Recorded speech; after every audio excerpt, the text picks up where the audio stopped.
Yesu ashimwe bene data, twongeye gushima Imana ikomeje kuturinda, ikaturinda muri ino si yanduye, isi irimo ibyaha byinshi, amoshya menshi ya Satani, ariko yo igakomeza kuturinda tutabikwiriye, atari uko turi beza kurusha abandi, ahubwo ari ubuntu bwayo. Imana yo mu ijuru nishimwe cyane.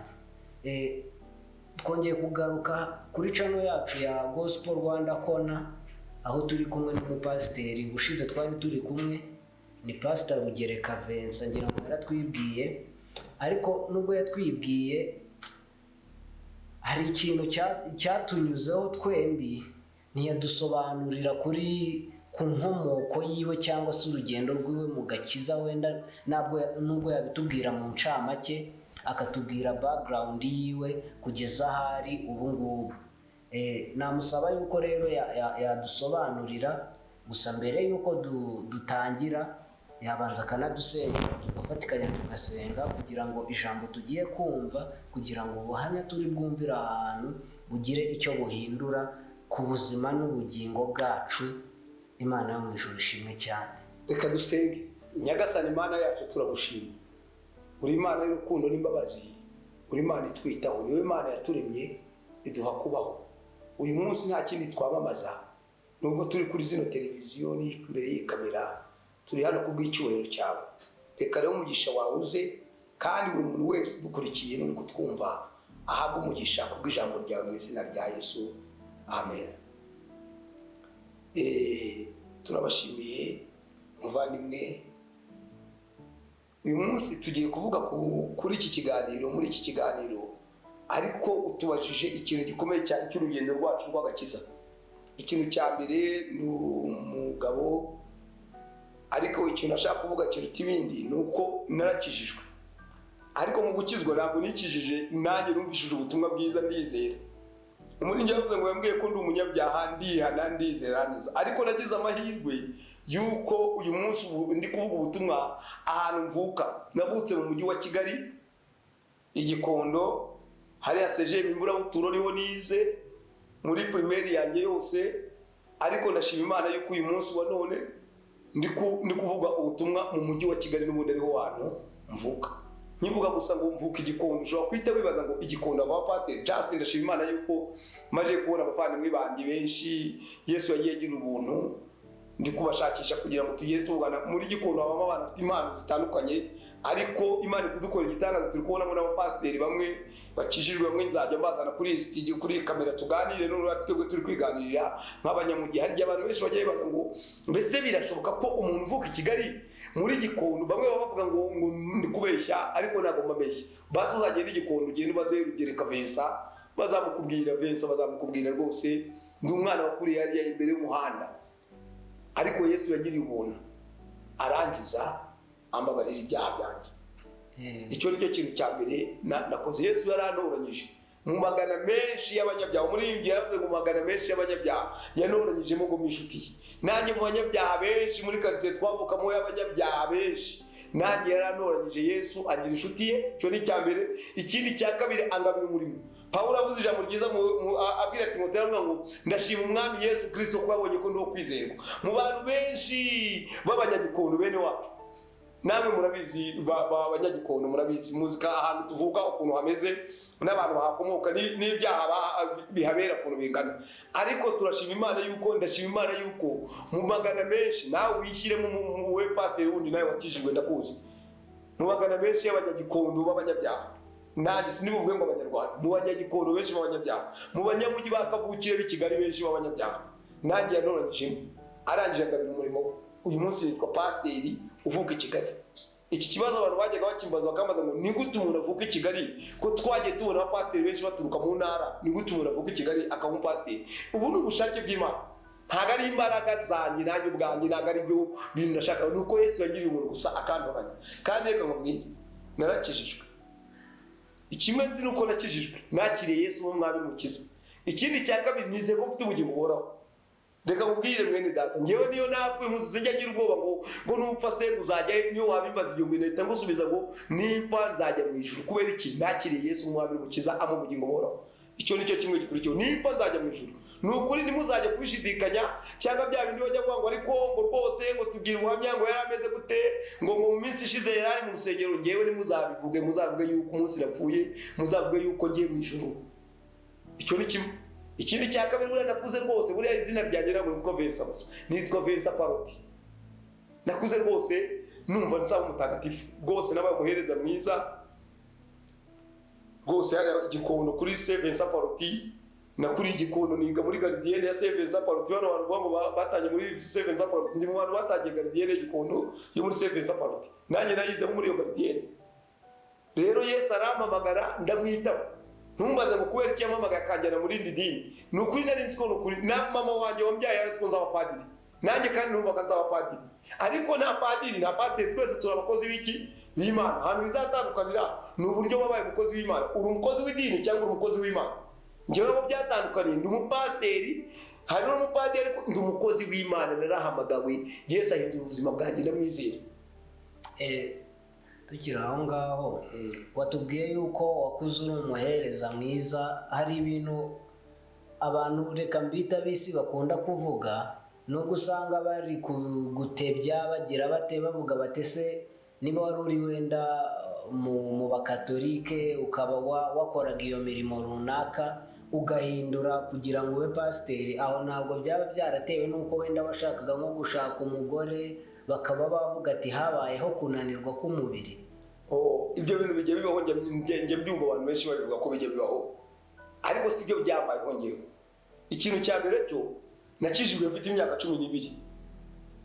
Ubwo ngo mu myaka guhera mu buto bwanjye, guhera mu mwaka umwe kugera mu myaka 12, 11 gutyo, nari n'umugatolika. Muri 1995 ku itariki ya mbere z'ukwa gatanu nibwo nakiriye Yesu umwami n'umukiza, nibwo nabatijwe mu mazi menshi. Nuko ko nari nyiri umwana, nari nyiri umusore. Yesu yamamaga nyiri mutoya. Mu yindi myaka yose guhera muri 7, 8, 9, 10 nari ndi umuhereza, narahawe Eucharistie nanjye nk'abandi bose. Ntabwo rero nabigiyemo ntuze mvuga ngo ndakuze. Oya, Yesu yaramamagaye. Ikindi kintu cyanzaniye itandukaniro nuko umunsi nakiriye Yesu umwami n'umukiza, ngiye nabatijwe mu mwuka wera. Umwuka wera bavuga bamwe bahakana, reka mbivuge mu kinyarwanda cyacu kidini tuya twita ngo Roho Mutagatifu. Uyu Roho Mutagatifu abantu bamwe bahakana bakavuga yuko atanabaho ngo ari iby'abarokore. Oya, ntabwo umwuka wera rw'abarokore, ni umwuka w'abantu bose bizeye Yesu. Iyo wizeye Yesu ukamwakira ukemera ko uri umunyabyaha ugakizwa, nta kindi kintu gukorera mu mwuka wera. Urumva rero ngiye ntabwo nagiye muri ibyo bintu kubwo kunanirwa k'umubiri cyangwa guhindura idini. Oya, Yesu yaramamagaye nk'uko kuva kera yari yarantoranyije. Ngiye mbyizera neza yuko kuva kera yari yarantoranyije. Buriya mfite ubuhamya nzababwira bumwe na bumwe. Umubyeyi wanjye yagiye ambwira kuva ndi umwana, Yesu ngiye nizera ko yari yarantoranyije. Ibi ndi gukora rero ntabwo ndi kubikora kubera inyungu cyangwa ikindi kintu nashakaga kuba pasiteri. Oya, Yesu yari yarantoranyije, amamagarira gukora uyu murimo. Ego, urakoze cyane pastor. Hari ikindi kibazo cy'amatsiko mfite. Twakomoje ku byaha tugendeye ahantu wakuriye. Ese nagira ngo udufashe gusobanukirwa ubundi iyo bavuze icyaha ni iki? Mu mikorere ya Bibiliya ntabwo ndi gushaka gufata Bibiliya, ariko mu mikorere ya Bibiliya bari kuvuga ngo icyaha ni iki. Ubundi icyaha no gusuzugura Imana. Muri katigisimu twebwe twarabyigaga kera tugiye guhabwa Eucharistie, baratubonye ngo icyaha ni iki, ngo ni ugusuzugura Imana ubizi kandi ubishaka. Ariko reka mvuge mu magambo makeya, icyaha ni ukugomera Imana, ni ukudashaka kumvira Imana, ni ukudashaka kumvira amategeko n'amabwiriza y'iki jambo ry'Imana rigira iki rikora. Iki cyaha rero bakunda kuvuga kijya gikunda kuba karani. Ni ikintu reka mvuge ngo ni karani. Nuko Adamu na Eva basogokuruza bacu bagomeye Imana, bagakumvira Imana. Icyaha rero ni ukutumvira. Reka mvuge gutyo mu magambo make. Ego, urakoze cyane. None pasiteri, ni ukubera iki muri no minsi cyangwa se uko imyaka igenda ihita itambuka tubona ibyaha birushijeho kwiyongera, tubona ibintu byerekana ko yuko abantu turi kugomera Imana biri gukomeza kwiyongera? Ntabwo buriya nuko tujya tuvuga burya ibyaha uri kubona bingana n'isi ugezemo nyine. Iyo usomye mu gihe cya kera, mu gihe cy'abantu n'abantu bose bagira, rero ngo ni uko umuntu arushaho kuba mubi. arushaho kugomera Imana. Vuga ngo na kera ibyaha byagiraga iki byabagaho, wenda byabagaho nta tekinoloji ihari, byabagaho utareba filime y'ubusambanyi yabereye muri Amerika, byabagaho utareba filime y'ubusambanyi yabereye muri Afurika y'Epfo, byabagaho kuko nta tekinoloji twumvaga twibwira ko kera ibyaha bitabagaho. Ariko aho abantu babaga bari, Imana yarabarebaga ikabona ni abanyabyaha.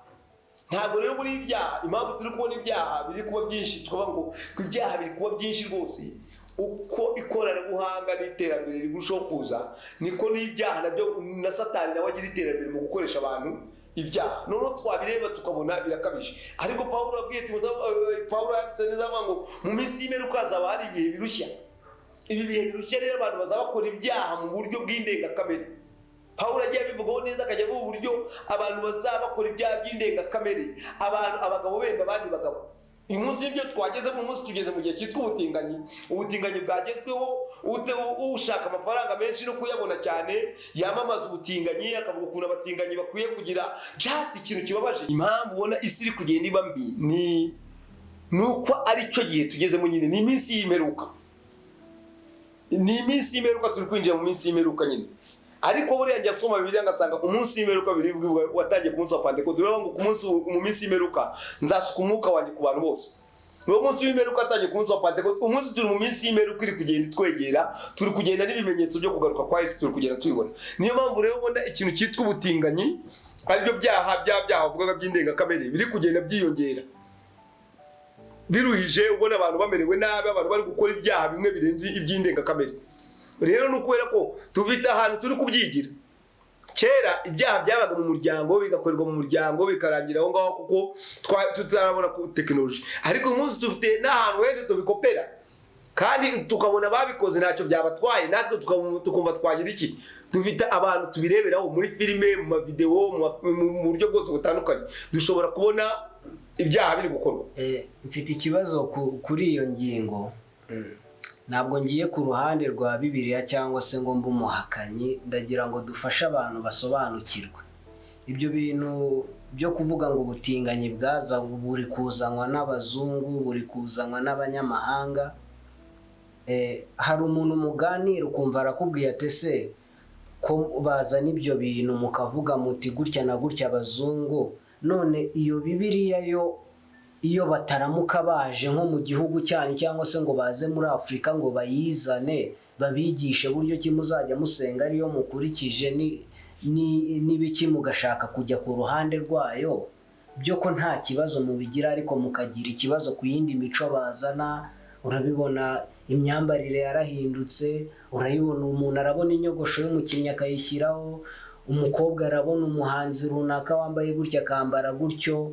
Nukubera iki bakavuga bati nukubera iki tugendera kuri iyo Bibiliya batuzaniye, ariko twareba bya bikorwa bindi bakora iyo myambaro ibiki, nk'umuntu yabikurikiza ugasanga bibaye ikibazo. Nagira ngo dufashe gusobanukirwa ubihuza n'ijambo ry'Imana n'icyo Imana ishaka ku muntu wayo uko yakagiye. Okay, urakoze cyane. Ari gihe bakunda kuvuga ngo Bibiliya ngo yazanywe n'abazungu. Ariko buri ukurikiranye nk'umuntu wize Bibiliya, usanga abateolojiye bakomeye bose baratangiye banditse Bibiliya benshi, bagiye babyandika ibintu byinshi, ntabwo bari abazungu. Rero n'ubutumwa buza muri Afurika igihe kinini ntabwo bwatangiranywe n'abazungu. Ubutumwa bwageze ku bazungu yero nko mu Burayi bitinze cyane, ariko bwari bwarageze muri Afurika kera. Ikiro nashaka kuvuga nubwo Bibiliya yenda twayibonye mu 1900, ariko reka mvuge ngo nubwo bayizanye Bibiliya ikaza yitwa Bibiliya ijambo ry'Imana, ntabwo yaje iri mu Kinyarwanda, yasemuwe n'Abanyarwanda bayisemura.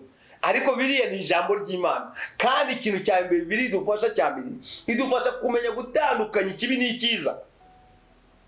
Iyo turi gusoma Bibiliya tubona ibintu Imana ikunda n'ibintu Imana igira iki yanga. Kandi usomye Bibiliya usanga suwa ngo umuco w'ubutinganyi usanga no mu gihe cya kera ubutinganyi bwarabagaho, kuko Pawulo yanditse niba yaranditse mu mwaka 60 akandikamo iby'ubutinganyi, akavanga abagabo benda abandi bagabo n'abagore benda abandi bagore n'abantu benda inyamaswa. Bivuga ngo kuva kera ibyaha byabagaho. Icyaha ubundi ngiye kukubwira iki kintu kimwe. Icyaha ntabwo ni gifite umuzi gifite ahantu gikomoka. icyaha kirakura ahubwo kibura ari icyaha. Ikindi gitandukanye abantu benshi batajya batekereza, icyaha kigira iterambere bitewe nuko isi kigezemo ari isi y'iterambere.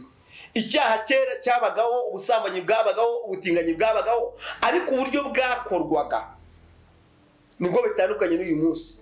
Uyu munsi biri mu mwuka, ariko kera babikoraga nk'uburyo bwo kuramya ibigirwamana, bwo gusenga ibigirwamana, kandi imana zabaga zihari zishinzwe ubusambanyi n'ubutinganyi.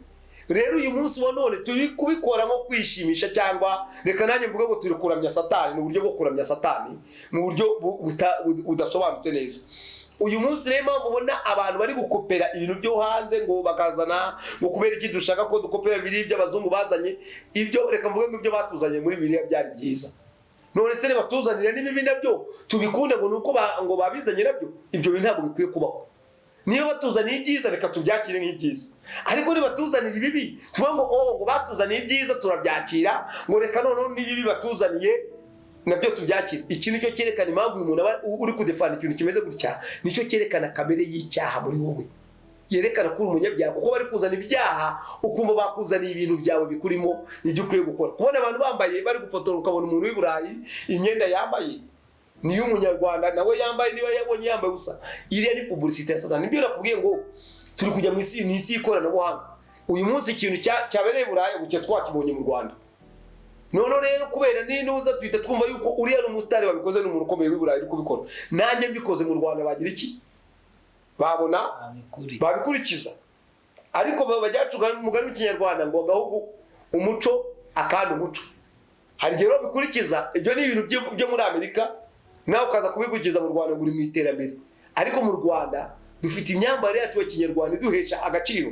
Ndashatse kubishyira mu muco wa kinyarwanda kugira ngo tubanze tuyivane mu buryo bw'idini, tubanze tubyumve no mu muco wa kinyarwanda. Hari ibintu wambara bidakwiriye, kandi ikintu nkunda buriya ntabwo ari byiza ko tujajinga umuntu ngo ku buryo yambaye. Burya uburyo yambaye bigaragara uko harimo imbere. Umuntu w'imbere niwe uri kumutera. Iyo yambaye ubusa burya nawe burya no muri w'imbere aba yambaye ubusa. Hari igihe no bwa busa bw'imbere kuko nta Yesu uri muri we, niyo mpamvu mubonye aje yambaye ubusa. None abantu ngo yewe umuntu yambaye nabi. Ntabwo uyu muntu yambaye nabi. Yesu ninjira mu mutima we azamuhesha kwambara neza, yikwize, atangira agira isoni z'ubwambure, abone yuko ari kwambara ubusa. Impamvu ari kubona yambaye neza, yambaye ubusa, twewe turi kubona yambaye ubusa. N'ubundi muri we nta Yesu, ni muri we ari vide. Icyo akeneye rero ninde? Ni Yesu mu buzima bwe. Yesu naza mu buzima bwe, biravuga ngo umwuka wera naza azatsinda bisi, azabemeza by'icyaha no gukiranuka. Rero Yesu naza mu buzima bwawe, uwo muntu azahinduka. Rero ntabwo dushobora rimwe na rimwe sinjya judging abantu kuvuga ngo aba bantu bambaye ubusa bameze na oya. Ikintu babwira ikintu kiri gutuma bambaye ubusa, ikintu gitumye bambaye ubusa uzasome Bibiliya mu Itangiriro. Igihe Adamu na Eva bakoraga icyaha nibwo bamenye ko bambaye ubusa. Uyu munsi rero abantu bambaye ubusa bihita bitugaragariza aba bantu ni abaki? Ni abanyabyaha buzuye mu cyaha, bari mu cyaha. Na twa tuntu ujya ubona ngo bambaye ngo tumeze nk'utuyunguruzo, nimba imeze nka za ncabure ba Adamu na Eva bambaye bwa bucocero, niho baba barenzaho gusa kugira ngo bagaragare neza, ariko bambaye iki? Ubusa. Yego. Icyo gise gisubiza ikibazo naringiye kukubaza, ni uko tubona mu madini aho dusengera bamwe twita ngo barakijijwe, n'ubundi iyo myambarire ariyo ibaranga. Nendaga kukubaza ngo babura iki muri bo, ariko ndumva ari byo waruri. Nibyo nyine nagusubizaga. Bari kubura ijambo ry'Imana, bari kubura ubutumwa bwiza. Nibakira Yesu, Yesu azabayobora mu kuri kose, umwuka wera azabayobora mu kuri kose. Nicyo bari kubura mu buzima bwabo. Erega ntago abantu bakeneye ibindi bintu, bakeneye ubutumwa bwiza. Nta kindi abanyarwanda bakeneye. Ntabwo bakeneye televiziyo na YouTube nyinshi cyane n'ibiganiro bikomeye cyane by'abanyabwenge. Bakeneye ubutumwa bwiza. Ubutumwa bwiza iyo bwaje buhinduka umucyo. Niko Dawidi yavuze muri Zaburi 119 ngo ijambo ryawe ni itabaza ry'ibirenge byanjye, ni umucyo umurikira inzira yawe. Inzira iri mu mwijima, rero umuntu ari kugenda mu mwijima ntashobora kumenya ko hari abandi bari kumureba. Oya, ariko igize umucyo wakurasiye, ijambo ryakugezemo, utangira kumenya gutandukanya ikibi n'icyiza. Umuntu wambaye ubusa nta kintu bimubwiye. Kubera iki? Nawe ntabwo abizi, ari mu mwijima nyine, ari kubona nta muntu umwitayeho, nta n'umuntu. Ariko umucyo w'Imana iyo utangiye kukurasira, amatara y'Imana y'umwuka wera, ijambo ry'Imana utangiye kukuzaho, utangiye kumenya ibi birakwiriye, ibi ntibikwiriye, ibi biramesha agaciro, ibi ntibimesha iki agaciro. Uyu munsi hari abantu bicaye ubona bakomeye, mwabyumvishije, bakabaye bafite ubusinzi bwinshi cyane bwarabishe. Tuba bazi neza n'abasinzi, ariko kubw'itegeko ry'akazi akora riramukandamiza rikavuga ati we ntabwo wemere kunywera biriya ntumwemere gukora biriya. Ariko ikintu kigiye kinangaza biratinda ukazabona koze ikidega muri we gisohora cyerekana ko ari umunyabyaha. Kubera iki? Itegeko ryaramukandamije ariko icyaha kiri muri we kimurusha imbaraga. Ariko iyo Yesu yaje mu buzima bw'umuntu, icyaha kirimuka hakaza muri Yesu gatangira kugendera mu buntu n'urukundo rw'Imana. Rero Imana iduhana umugisha. Niba ari ikindi kibazo rwose kubyerekeye sinzi niba usubijwe neza kubyo narengubaje. Ndanyuzwe keretse hari bagenzi banjye batera komenti wenda ubutaha ukazabikomozaho, ariko ku byari bigambiriwe uno munsi ndumva ku kintu cyitwa icyaha udusobanuriye birambuye. Imana yo mu ijuru iguha umugisha. Urakoze cyane, turawakira. Namwe Imana ibaha umugisha kutwakira hano muri studio. Urakoze cyane. Kuri televiziyo Imana ibaha umugisha cyane. Ndumva twasoza uko twatangiye dusenga. Reka dusoze dusenga. Imana ibaha umugisha. Rero nta kindi kintu twababwira nanone, wenda ushobora kuba twavuze amagambo menshi akaba ari ibintu wumvishe byagukomerekeje. Burya nyine inyundo, burya nta muntu ushobora kubita inyundo ngo abure kubabara. Inyundo, ijambo ry'Imana ni inyundo. Iyo ryamanutse kandi ijambo ry'Imana ni inkota. Iyo rimanutse nyine rirakubita rikabaga rigatandukanya ibibi n'ibyiza. Ushobora kuba wumvise kuvuga ngo uyu mupasiteri yatuba. Reka nkubwire ibanga rimwe rero, kugira ngo utazongera kubabara kurikiye kino kiganiro akira Yesu. Ha Yesu ubuzima bwawe. No mu buzima bwawe uzasega nkatwe. Reka natwe twarabarakare, twari tumeze nabi, twarabatawuneri tumeze nabi. Yesu aje mu buzima bwacu aduha umucyo, aratunezeza, aduha amahoro. Ni ukuri. Reka manze ngubwire ubutatu uzavuga ni gute umuntu aba mu isi y'abasambanyi ntasambane agaturana n'abajuraniye.